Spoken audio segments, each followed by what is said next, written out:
Welcome to PV Magazine Live. This is Christian Roseland, America's editor at PV Magazine, and I'm joined by Abigail Hopper, the CEO of Solar Energy Industries Association. Abby, thanks for taking the time to talk with me. Thanks, Christian. It's great to see you. Great to see you as well. You know, we interviewed you about, I want to say 7 or 8 months ago, right when you had first been appointed to SEIA. We talked a little bit about what your vision was for the role and what you were thinking. Now you've been CEO of SEIA for 9 months. It's certainly been an interesting 9 months. How has your perspective changed, and what have you learned over this time? It does seem like a long time ago that we talked last. I would say when we talked last, there were 3 priorities that I outlined, right? One was about federal tax policy, one was about state markets, and one was about diversity. Those all remain my priorities. Obviously, there's been a sort of intrusion of a trade case in the midst of that, so that has become certainly a priority as well.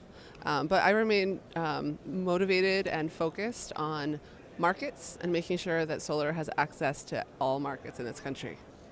Great. Now, let's get right into the trade case. Your predecessor, Ron Resch, he took a more hands-off role here. He tried to negotiate between Solar World and between the other companies during the 2012 and 2014 tariffs on China and later Taiwan. Right out of the gate, you've come out very strong against the Section 201 petition. Why was this important, and why has this been such a priority for the industry? Sure. Well, it's such an important priority for the industry, right? This has significant impacts on our industry, and we need to fight it. So when I heard that this was likely to happen, I come from a political background, so this is run like a campaign, right? And I knew we had to be first out of the gate the moment this dropped. So we educated our board, we educated our membership, we knew what position we were going to take, and we have taken it, we have led, we have said we will stand up. That's my job as the trade association, is to stand up for this industry, and that's what we're doing here. So this is very interesting. I noticed in the opening session, or actually in the session the next morning about the trade case and in the opening session, the voices of solar manufacturing workers in racking and tracking were very prominent. And you spoke about solar manufacturing, but not the cell and module, which is what we normally talk about, and which is all that the petitioners have talked about. Can you talk a little bit about the breadth of solar manufacturing in the United States and how these other sectors are affected? Sure. So obviously, I care about and represent all sectors of the solar manufacturing space, but this case, as you said, is narrowly focused on cell and module manufacturing. But that's only a small percentage of solar manufacturing in this country. There's about 38,000 people employed in solar manufacturing, about 600 companies. And so as we sort of think about the narrative around this case, we want to make sure that there's a larger narrative around solar manufacturing, and that's why we've chosen to highlight, wire companies, tracker companies, inverter companies, sort of all the other kinds of products that are being manufactured here in the United States and being used in solar. This is very interesting, and we spoke with Costa, which is another interview that we'll be publishing from this, so we got a little bit of his perspective. But to get back to the cell and module space, I've been reporting about this industry for 8 years. I've certainly watched the rise of Chinese manufacturing. There have been a number of things that have happened, and I've seen a lot of US cell and module manufacturers fall. And certainly that was revealed in the ITC's their preliminary report, that there have been dozens of U.S. cell and module manufacturers that have failed in the last few years. I've noticed that SEIA has described Suniva and SolarWorld as flawed companies. Can you point to some successful crystalline silicon solar manufacturers that have scaled manufacturing in the United States? Yeah, we have a couple of members here at SEIA that fall into that category, I think. So members like Seraphim, members like Pure Solar, members like Mission Solar, members like Oxum Solar. Those are all manufacturers. I mean, I agree with your comment about scale, right? What we have heard repeatedly is that scale is critically important to making this economically viable. And so I think that's a challenge that we still have. But yeah, I think there are some successful companies here in the U.S. Interesting. Now, so we're right now today 9 days away from a decision by the ITC. Assuming that, or if a finding of injury, if the ITC finds injury, what's the next steps for SEIA, and how are you going to tackle this then? Sure. So the next steps for SEIA come really quickly.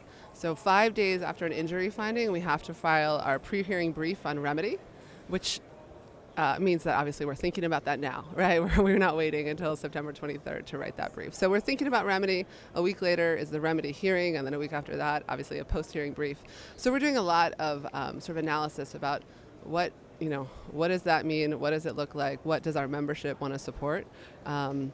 And then obviously all the other parts of this campaign will continue to operate. So the communications work that we're doing, the lobbying work that we're doing, because ultimately this is a political decision, the coalition building that we're doing, and additional research about what this could mean. So, this is an interesting case for me because in the past, a lot of lobbying is done in a situation where Congress has a say or where obviously the executive branch has a say here, but you're dealing with a president who has shown himself remarkably resistant to political pressure from even his own party. Given that the ITC is an independent body who's been appointed by past presidents, and given that President Trump has shown himself to be willing to take very individualist stands even against his own party, how does the political pressure here really work? I think it's a great question. I think that's one obviously we have been asking for a couple of months. I think we're sort of answering that in two different ways. One is that we're gonna advocate in the traditional ways that you advocate. You figure out who the decision maker listens to. You speak with them and with the plan that they will obviously speak to the decision maker. So all of those sort of options are in place. And then I think we think about how does our president get information and form opinions. I think he's given us a lot of clues about what that might be.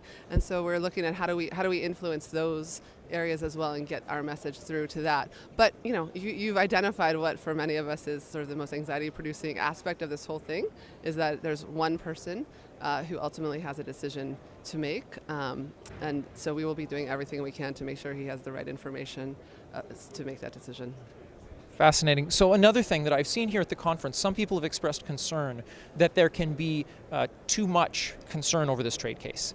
They've expressed concern that investors can be scared away from the U.S. market and that the damage can be worse by the psychological and the social component of this. How does that factor into your strategy? Yeah, well, it definitely is something that we're mindful of and thoughtful about. Our job is to tell this story, right? To share the facts as we see them. We have lots of companies that have lots of questions, and so we talk about what we think the impacts will be. What we're hearing from our companies is that this is already having an impact, right? Modules are harder to find, deals are being put on hold till there's some certainty.